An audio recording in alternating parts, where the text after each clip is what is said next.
Hello, welcome back to my channel.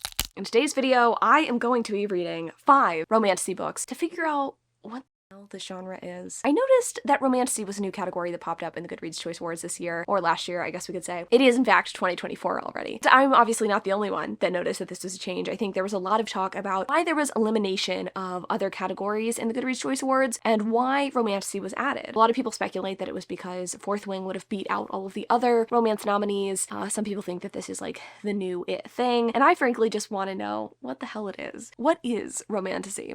I have read fantasy romances in the past. I think what's interesting to me about this subgenre in particular is that I don't feel like there is a cohesion. The hallmarks of the genre, right? When it comes to regular romance, gotta have a happily ever after. The central thread of the story is romance. What is a romantasy then at that point, right? It does have romance elements, but does it have to have happily ever after? Does it have to have romance as the central thread of the story? Like what makes a romantasy a romantasy? So instead of trying to read all of the nominees in the Goodreads Choice Awards in the category of romantasy, I decided I would take 5 books that were pretty popular. I would read them, compare them, and kind of try to figure out what romantasy is. What are the hallmarks of the genre? What makes romantasy special and different than like other fantasy? I think it'll be an adventure. Maybe we'll like it, maybe we won't. Let's go on it together. So we're starting with what I hope will be the least exciting of the bunch. I am 50% into The Hanging City by Charlie N. Holmberg. This is an interesting one. I won't lie, I have not really gone into these books, or I'm not going to go into these books with any knowledge of what they are, right? I think that helps us as we navigate what the fuck romantasy is, if it's worth your time. If it's a genre or a subgenre that we should be diving into, or if it's just something kind of made up and bullshit. This book's about our main character, Lark, who is escaping her abusive father and trying to find a family. I think she might have been told a long time ago by someone that she will find her family, like that's part of her fate, and she is a human, if that wasn't clear, but she has to leave human society because her dad's after her, and the only place that she thinks she'll be safe is among the trollless, aka the trolls. And the trolls don't like humans, the humans don't like trolls. It's kind of challenging for her to be here because like no one wants her here in Kagmar, which is the city of trolls, I guess. Basically, the story is about our girl becoming one with the trolls. It's fucking boring. It's boring is what it is. It is a slice of life cozy fantasy, and I'm figuring out quickly that's not really my thing. I kind of knew that after reading, is it Bookshops and Bone Dust, or whatever the fuck that cozy fantasy that everybody seems to like is. I found it kind of boring, although I did appreciate the characters, and I didn't totally hate it. This one is unfortunately not as charming as that book. I'm wondering if this actually is a romantasy. I think that is a question that we also have to ask. Are the books that are included in the romantasy category, are they books that want to be in this category? Like, did the author set out to write a romantic fantasy novel, or did they just set out to write a fantasy that happened to have a romance in it and someone just miscategorized their book? I don't know. I think that question could definitely be asked in this book because we're 50% in. While Lark does have some half-human companions and friends, and some human friends too, there like are humans in this troll society. I think they are basically like indentured, or they're servants, or just like lowly. They're not part of like the troll caste system. Saying troll over and over again is just reminding me of the fucking Trolls movie that just came out. But I think these ones are kind of like leathery, Shrek looking characters. I'm just not appreciating the story. I feel like I was promised something romantic. In the synopsis too, it says she finds unexpected friendship in the city and even more surprisingly love. Where's the fucking love? I mean, okay, sure, 50% in, but like even her potential love interest, like I don't understand. And how come all the trolls have like the same names? I guess let's get to the point at hand though. What is romantasy? I don't think this book is really answering that question for me. I was hoping that this one would sort of like follow a familiar formula, and then I could say for sure and for certain that romantasy always has like an enemies to lovers component, or always has like certain elements, I guess. But I think what this book is proving to me is that maybe romantasy is just this kind of like broad nebulous thing, and maybe if romance is at the heart of a story that has like fantastical elements, it means it's romantasy. But if that is the case, this book I don't think is romantasy because it is not romance-centric. It's not very romance-heavy, and it's also fucking uninteresting. This is definitely not one that I think is worth your time.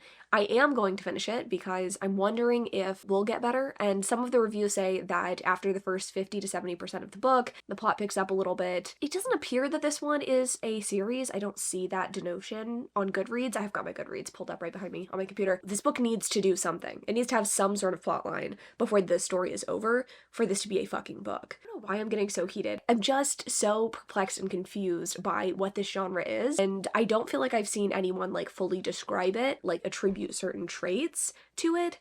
And that's why I'm doing this video. Am I getting any closer with this book? No, like I don't think I am, but I'm gonna finish this one. And then I think I want to start in on Throne of the Fallen by Carrie Maniscalco. I don't know if that'll happen tonight, but I will check in with you tomorrow for my final thoughts on this book. And, you know, maybe some illumination on romantasy. Hey party people, it's been a little bit. Finished The Hanging City, and since I just DNF'd the second book for this video, I'm not gonna lie, this has taken a lot out of me.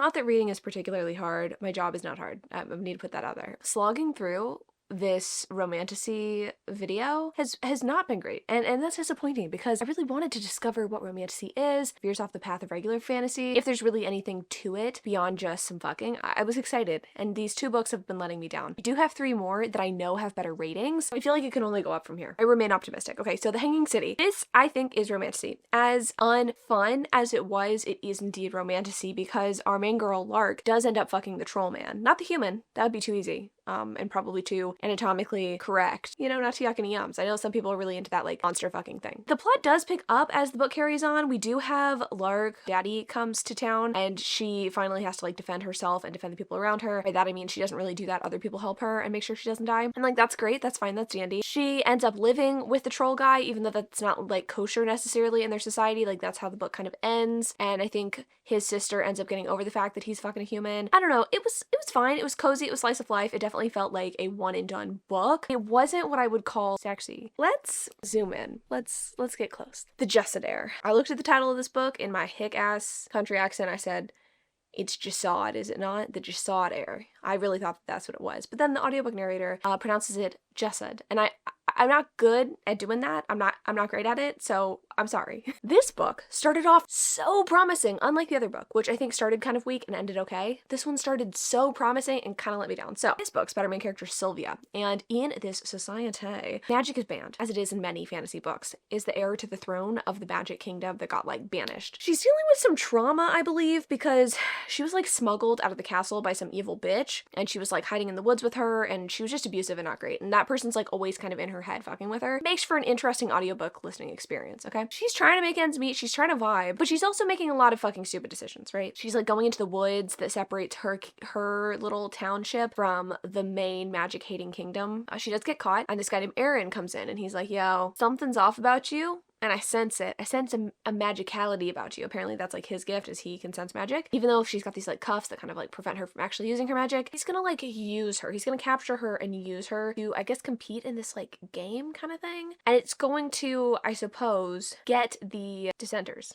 Get the dissenters that come from her country that's, like, been banished, but, like, there's still magical beings or magical people who are, like, hiding amongst us. Anyway, he's trying to, like, attract them, I guess. He's trying to, like, wrangle them together because they've been, like, wreaking havoc on his land. Here's my issue, and here's why I'm DNFing this book. I dread picking it up. The plotting and pacing is pretty abysmal. It sucks because I love this world. This is an Egyptian-inspired fantasy, and I love that. Like, I love the world building of this world. I was instantly, like, transported at the imagery and just, like, the way the book is set up at the beginning. I was like, fuck yeah, sign me up. This is so different than things I normally read. Like, I was so hyped. But whenever Aaron comes into the picture, things start to kind of fall apart for me, which doesn't bode well for fantasy romance, right? He comes into the picture, he, like, takes our heroine, and they're, like, traveling for a long time, and random people try to, like, attack her, and it's just not fun. I wish that we didn't have that, and also I was reading in the reviews that after this section of the book, there's gonna be a training montage, which takes for fucking ever. And, like, I understand it's a series, but I also think that taking a little bit of the page length down by maybe not including all of this information would have made the book more interesting. I also think that I really would have liked to see, I don't want to say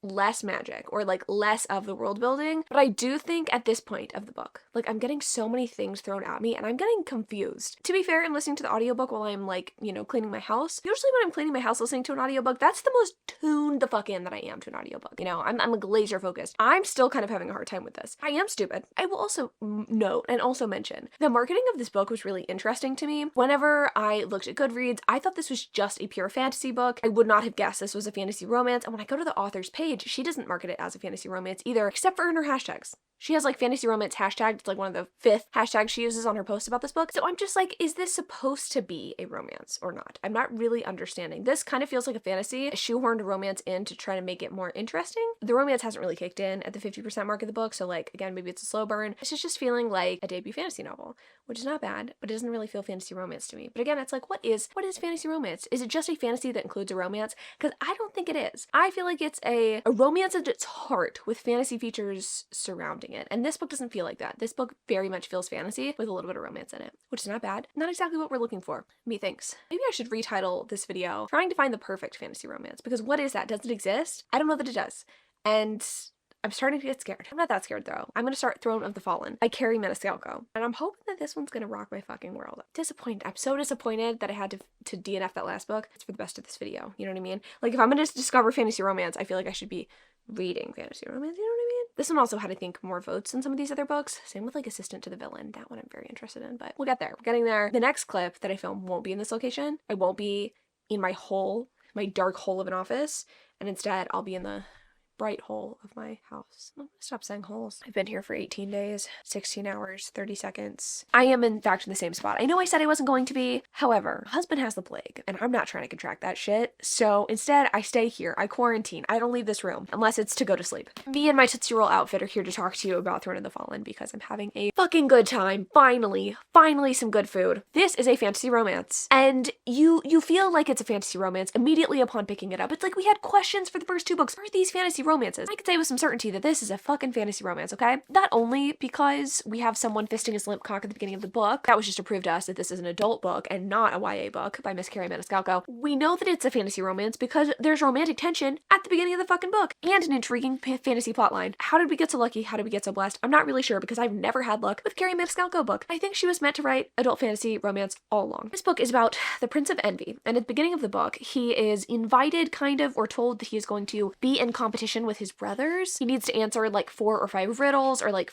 solve 4 or 5 riddles or something to that effect. Like solve the riddles, complete the challenge, and then move on to the next challenge. And I don't know what the prize is when they win, to be honest. Can't really remember. I actually don't even know if we're told. But it doesn't matter because he goes to the human world. He's been chilling in the underworld with his court. Now he's going to the upworld because that's where his clue is leading him. To this girl. Basically is a painter, but also she creates forgeries and she's been blackmailed into creating forgeries for this guy she kind of hates. And he's supposed to stop blackmailing her, but he doesn't. And she's like, I don't want to marry you. I don't want anything to do with you. I don't want to make these forgeries for you. And that's cool because Envy comes in and he's like, hey, I actually need you to paint me something as well. In addition to the shit you were going to do for this guy, paint for me. And she's like, I don't want to fucking do that. He asked specifically for a painting of a throne. That was like what he was told to get from this girl. She says no because that's got some evil shit to it. I don't think she says that explicitly, but like that's kind of the vibe. She's like, no, not doing this. But of course she's wooed and bamboozled by the Prince of Envy, one of the kings of sin, one of the princes of hell. I like it. I like the setting. I think it's a kind of interesting contrast. Kingdom of the Wicked didn't work for me. This is kind of more of a Regency England type setting, which I think is fun. Like there's society and propriety, and like our heroine is trying not to sully her good reputation, and she is trying to basically not marry anyone and like stay above board and also like make sure she can take care of her lifestyle and all of the people who were previously employed by her family, you know what I mean? Like her whole family's dead now. Her mom and dad, actually her mom might not be dead, but she's not around. Anyway, she's alone in the world. She needs to take care of herself and make money, but she also doesn't want to get married. And the Prince of Envy's gonna like help her do that. But only if she will, you know, participate and make him this painting. And the sexual tension is fucking delicious. There is dining on the divine feline again, which we love to see.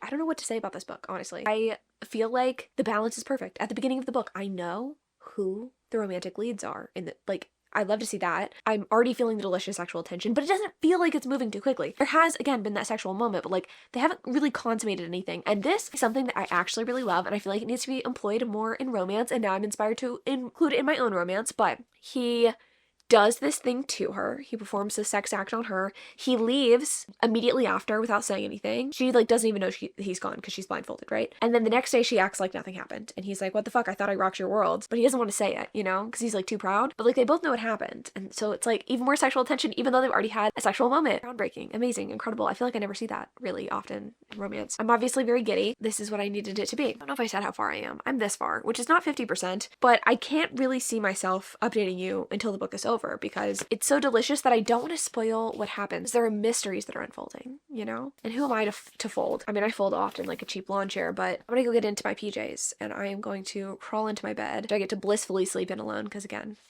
plague boy over there. And I'm gonna finish this book, all right? I'll have to meet you tomorrow morning. Probably not, actually. I have to get my blood drawn. But after that, I've made it into a new environment, and I think I've cracked the code on romantasy. I finished Throne of the Fallen a little while ago, a few weeks ago actually, and I so thoroughly enjoyed this. I ended up giving this book 4 stars. I honestly can't see any of the books that I'm reading for this video surpassing this. I really think Carrie Maniscalco has hit her stride in adult romance because she does such a good job with chemistry building and getting you to really root for the romance in a book. And I will say, when I read Kingdom of Kid, is it like the first book in that series, I was sort of invested in the romance. I was like kind of interested in it, even though I didn't care about the plot of that book. This one is just exactly what I want from a fantasy specifically, which is not necessarily a quest. I don't really like when people go on like long ass journeys on horseback and are like doing boring shit. I like when we are going to different places and trying to solve mini mysteries, and that's kind of what's happening here. Really liked seeing the different, I don't want to say pits of hell, but like the different rings of hell, and getting to know the hero in this book, like his brothers. I thought that was pretty fun. I liked the complications that arose. It was just pretty fun start to finish. It might have perhaps been a touch too long, but that's just because I am particular and I like shorter books. But I feel like this book too did such a good job blending romance and fantasy, and I think reading this, I feel like it gave me a really good guideline as to what I want romantasy to be and what I think it is or should be, and that is a really well done 50-50 split between romance and fantasy. There is constant romance in this book from the very beginning. You can tell the heroes into the heroine and vice versa, even if they're fighting their feelings for each other. It is not rushed in any sense, but you do have moments of like tension breaking and tension building again, and it carries out throughout the entirety of the book. The romance doesn't take a back seat to the fantasy elements, but the fantasy is still very strong in this book. It's not like you have an author just trying to plunk two people into this like half-baked world. This world is very well realized. Again, we have side characters that feel well realized. How many times am I gonna fucking say that? I guess a lot. This is just a lot of fun. And comparing it to the other 2 books that I read and or TNF'd, this one just, again, I feel like that perfect blend. And comparing this, especially to like The Hanging City, that one was boring. I didn't feel like the romance came in until the very end of the book. I don't even feel like the fantasy was even very well developed. So this, again, I think it's like not the perfect book, but the perfect sort of romantasy. You know, you got the romance, you got the fantasy, boom. Romantasy. And I've actually been seeing a lot of like conversations on threads over the past couple of weeks about what that actually means, and I think a lot of people have different definitions of romantasy versus fantasy romance versus a fantasy with a romance. And I think for me, romantasy or fantasy romance can be used interchangeably, and I personally see them as a 50-50 split. Not just a romance plunked, again, in a world where there's dragons or like fae or whatever. It's so cheap and so obvious when that's the case, and I hate to point fingers, but I have noticed that more so in something like a KU, but a well-realized world, an interesting plotline with romance at the forefront. And obviously, we know Miss Sarah does that pretty well. I think she does a pretty good job at blending that. I think hers might lean a little bit more fantastical, just depending on the series, but there definitely is a strong romantic thread in all of her books. Same here. So I feel like you should pick this up. I feel like I've heard a lot of mixed feelings about this cover too. Some people hate it, some people love it. I think it's pretty. If you think it's pretty and you have been just like wondering about this book, I would say pick it up. Let's talk about a book that I've heard a lot of people talk about. I mean, I say that. I've actually never heard a single person talk about this. Apparently it's popular. Assistant to the Villain by Hannah Nicole Mehrer. Mehrer, that's hard for me to say. This is fucking bizarre. This is a weird book. I have to admit it is a fantasy romance though. From what I've read, there's a lot of romance in here and there's a lot of fantasy. So we have our main character Evie Sage, and she is the assistant to the villain of this town. It is just your typical, I would say, like medieval style fantasy. Elements of the fantastical world I kind of have an issue with, but we'll get there in a second, okay? So Evie works for this villain, and his, I guess, whole thing is that he wants to disrupt the king of their town or whatever. He wants to disrupt king's whereabouts and doings and going-ons and shit, right? This guy has like shipments coming to him, and then the villain's gonna stop him, or the villain's gonna like kill the king's guard, or, you know, he's a bad guy. He's a bad guy who does bad things, and he's like so menacing, but no one really knows his identity. No one's really seen him or associates him with his like real name. That's not his like just villain name. And by villain name, I mean, I think she just calls him her boss at the beginning. I'm not entirely sure. But Evie, our heroine, comes across this guy one day in the woods. They have this sort of like chance encounter, and I think she saves him from the king's guard who's like trying to hunt him down. And so in exchange, he gives her a job. She is going to be an assistant to him. Apparently, he has a bunch of people working for him. Not just like some lackeys, but he has like an office crew, and they work in his like compound. And that is kind of what I scratching my head at a little bit. I think this book is, one, very kooky, and two, it's just not going to work for everyone because of that. And that's like writing aside, right? The idea we're being set up to believe that this is, again, like just a very like generic medieval sort of like, I don't know, fantasy novel with like not the best world building, and yet We've got like a blend of The Office. It's a little weird. It's a little weird. And I think that could be jarring to some people. And I think when I make that criticism, I can totally understand people saying like, oh no, it's original. It's like a creative idea. And I'm not saying it's not that, but I think that genre conventions exist to acquaint people, them like centered and situated in whatever world you were drawing up, right? Whether that is like a European-based fantasy, it can be kind of hard to understand or place certain things. It definitely, again, has that like typical medieval European sort of vibe. Maybe like farther into the future than medieval. I'm just making some generalizations here, but the office setting is kind of weird. She's working for this guy to like make money for her dad who's unemployed and her little sister. I guess mom left or whatever after trying to kill her brother, and I think she was successful at it. I don't really know the story there. Plotline basically is that someone is trying to kill the villain, and we think it's someone from his inner circle, someone that may be working in like the office setting or someone that may be working like just generally around him. He has a lot of employees. Evie is trying to figure out who done it with him, and they have some like banter and some fun, and it's interesting. Can't say that I love any one element of this book. Again, I'm not personally a fan of I don't want to say anachronisms, but like the weirdness, like the additions that don't feel fantasy to me. I'm not sure that I like that. I'm also not sure that I like the way that the hero and heroine talk to each other. It is so tropey and like a little bit immature. The interactions they have, she like trips over herself, or she'll like say things, she's like, I don't know, she'll like blurt out sexual innuendos that she's like, oh, I didn't mean that. It's got him like thinking sexual thoughts towards her. Okay, here we go. Here's just a sprinkling, and this isn't even that bad. Where are we going? She asks hesitantly. Safety, my home, and where I conduct my business. Safety in a place the public has nicknamed Massacre Manor? I'm okay, thank you. I'll take my chances with the village brutes. If I wanted you dead, I would have left you back there. That's like not even a very good example of the sexual innuendo bit. Don't let the boss quiver your insides, Evie. She says that to herself. Evie ignored that plea because they were very nice to look at. I'm assuming she means his eyes. Oh yeah, she does mean his eyes, and then she says, and his mouth.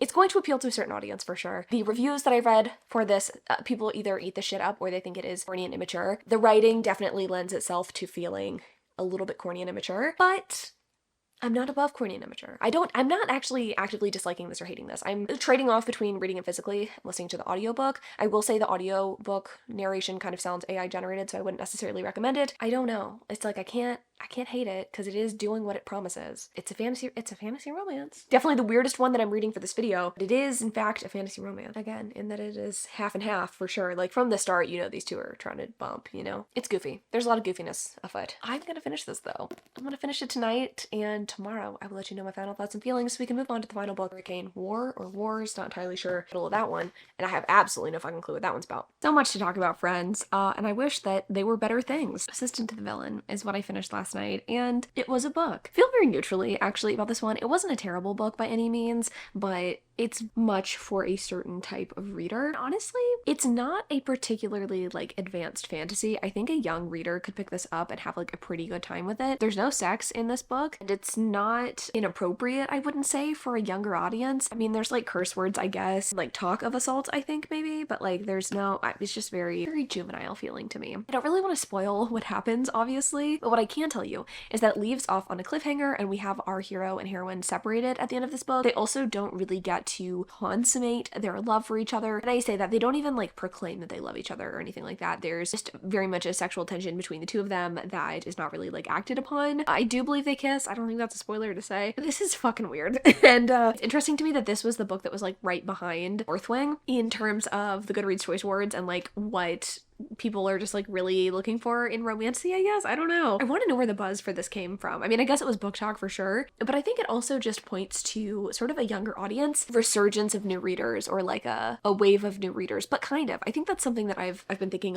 about a lot lately, and I've been seeing threads about it. Someone said something like they're 35 and someone was telling them that like they didn't belong in the book community because they weren't in their 20s and like readings for young people. That's obviously nonsense, but I do think it's interesting that there is like this whole legion of people in their like late teens, early 20s that are getting back into reading, or like getting into reading for the first time, and I think this would definitely appeal to that kind of person. Like, it's very easy to read, easy to get into. It's got like fantasy elements, but not in a very serious way. I watched Tangled for the first time recently, and this sort of gives like Tangled vibes. Like, it's not mature really beyond a couple of like throwaway things. I don't feel like I have a ton to say about this one. I'm probably gonna give this one 3 stars, and I think this obviously has to be like a great representation of romantasy, right? If it is like the second most voted for book in the Goodreads Choice Awards. But I mean, realistically, I think it is a good representation of romantasy. If we're going to call romantasy being like 50% romance, 50% fantasy, and I say we, obviously I am saying that's what I think romantasy should be, I guess it sort of fits the bill, and it's so different than than most of the other things. So it's a book. Let's talk about the Hurricane Wars. This is the last book that I'm reading for this video, and it's one of the lower ranked romantasies, I believe. Like, was it in the top 10? I'm not really sure. It doesn't really matter. This book's about our main character, Taslin, I believe. Yeah, Taliesin. Okay. This is Reylo fanfiction. Fucking clear that it is Reylo fanfiction. And here's the thing, I don't have an issue with fanfiction being republished and reworked for a traditionally published audience. I think that's fine. In fact, get your money. I'm cool with it. If you're gonna do fanfiction, I think it needs to feel a lot different than the source material. And this doesn't. It's like Star Wars, okay? It really painfully feels like Star Wars. There's so many like references, Empire to light versus dark, good versus evil, and obviously like good versus evil, that's like a typical fantasy feel. But anyway, Taliesin, she is a soldier in an army of good people who are trying to fight against some night empire. She finds out that she's the long lost daughter of someone who is really important and that she has this gift that is going to help defeat the darkness, but her power, I guess, is intertwined with this evil guy, the prince of the night empire, Prince Alaric, and so they keep coming into contact with each other, and I'm not going to spoil the book, but a couple of issues. Okay, I started this and I tried to read it physically, but holy shit, the info dumping is insane in this book. And what's crazy to me is that this is Reylo fanfiction, right? This is Star Wars fanfiction. It's very clear that that is the case, not because of the character dynamics, but because this author is trying to build a fantasy world that is not organic to the story, trying to make it as complex as possible with all of these like unnecessary additions about like political structure and the way the world is built, and it feels so painful and clunky to read about. I'm gonna be honest, I haven't really watched Star Wars, but like trying to see how this person is transforming this fanfiction into a real book, it's like, it's obvious. And I feel like I've never really read a romance or a retooled fanfiction that feels so much like fanfiction. I don't mean that as an insult to the writing. I mean that, like, again, there is just world building that was obviously done after the fact. It's painful to read. It is painful to read. The relationship between Taliesin and Alaric is not something that I'm like just swooning for. I think that the chemistry is just completely lacking. This might be the book that I dislike the most for this whole video, which is crazy because I think a lot of people actually do like this. I feel like more people disliked Throne of the Fallen than this one, although I could be completely off base here. That's just kind of what I observed from Goodreads. This is not it for me, and I am cool with the Reylo dynamic, you know what I mean? If I watched Star Wars, I think I'd be into that, but the writing of this is just not good. It is pretty poor, and the only way I'm getting through this is the audiobook. So is this helping me really discover what fantasy romance is? No, because I think that this was romance first with the fantasy elements second, you know what I mean? I think that's what all fanfiction is if you really think about it. It's someone trying to take someone else's world and to make relationships work between characters that we're familiar with, and so that's kind of what this is. You can't build the fantasy world after the fact. It just doesn't work, and I think we're seeing that in this book. So I think that's a good representation, and I think that this is proving a point. I just wish it was not doing that because I would prefer to have a good time reading. Okay, I'm gonna finish this book sadly, and then we'll be done, and we will know what romantasy is. What a journey, what a ride. Well, I finished it. I did leave it downstairs, but I did finish the Hurricane Wars. I didn't like it. I didn't like a single second of it. I especially hated the smutty scene at the end of the book where he calls her his wet little wife. Just wasn't for me personally. Just disappointing because, well, not that I expected to like this book after disliking the first 50%, but I was hoping maybe the romance would like make it better because the first part of the book is mostly just like world building that was, you know, very info dumpy. No, the romance wasn't it for me either. I do feel like this is a kind of fantasy romance that I don't like. And I think that what I'm coming to discover, and it's funny, I think I mentioned this like halfway through the video, I do think that fantasy romance, romantasy, whatever, is its own thing, right? I feel like typically you've got this good even spread of like 50% romance, 50% fantasy, typically some sort of like antagonistic relationship between hero and heroine. I've yet to read, I feel like, a true friends to lovers romantasy book, unless we want to consider The Hanging City friends to lovers, but like I don't really consider that to be the case. That's pretty much it. Those are really the commonalities that I see. You also sort of have a fish out of water heroine a lot of the time as well in these stories. I feel like you see that in The Hanging City. I feel like you see that in the book that I just finished. Assistant to the villain, she's kind of out of her depth because she's working with a guy who has like different beliefs than her. I mean, I guess that makes sense. You want to have some like contrast, heroine growing from something, but I feel like that's kind of a noticeable thing in romantasy. I guess honestly what I am curious to see is how this subgenre evolves and if there become more hallmarks of the genre and if things get kind of like turned on their head and if there are tropes that are kind of like subverted. So far, I'm not saying all these seem the same, but like, kind of. This has been an interesting ride though. I'm glad that I did this vlog just because, you know, I like to know what is in the know, and it was also a way to read some of the romantasy nominees without having to like fully commit to doing a full video on it. I think it's like hard to try to review all of the romantasy categories or like the romantasy nominees, considering a lot of these are like third, fourth books in the series. And I just like wasn't really willing to do that. So I'm gonna stop rambling. Thanks for watching this. Maybe you figured out what romantasy is. Let me know what you think like the hallmarks, I guess, of the genre are in the comments down below, and or your recommendations for good romantasy. Thank you all so much, and I'll see you in the next one.